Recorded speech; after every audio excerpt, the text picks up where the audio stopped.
जन्मसिद्ध हक्क तुम्ही मिळवणारच अशी शिव गर्जना करून इंग्रज सरकारला हादरून सोडणारे थोर देशभक्त म्हणजेच लोकमान्य टिळक.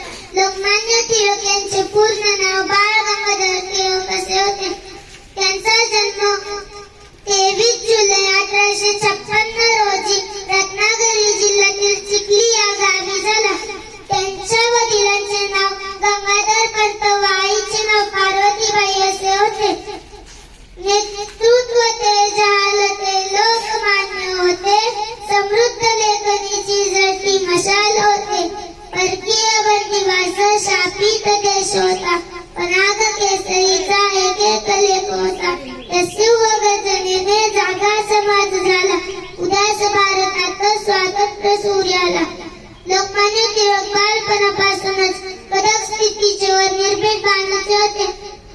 ते शाळेत असतानाची मी एक घटना सांगते. ती तुम्ही शांततेत ऐकावी ही माझी नम्र विनंती. मुलांनी वर्गात शेंगा खाल्ल्या होत्या. गुरुजी वर्गात आले. मुलांना विचारले, कुणी शेंगा खाल्ल्या? मुलांनी उत्तर दिलं नाही. मग गुरुजींनी त्यांना टरफल उचलायला लावली. तेवढ्यात लोकमान्य टिळक उभे राहिले व म्हणाले, मी शेंगा खाल्ल्या नाही, मी टरफल उचलणार नाही.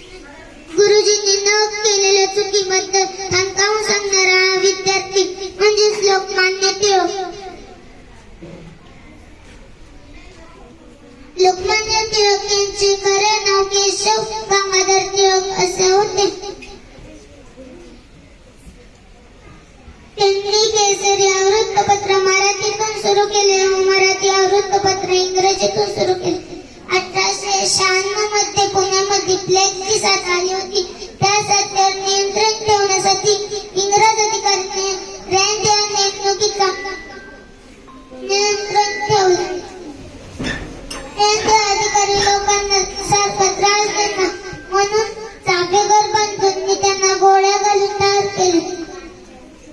अशातच लोकमान्य टिळक म्हणाले, सरकारचे डोके ठिकाणावर आहे काय? राज्य करणं म्हणजे सूर उगवणे. नवे अशी जाळ ती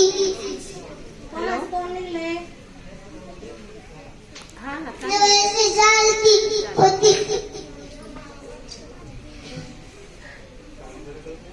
1 ऑगस्ट 1920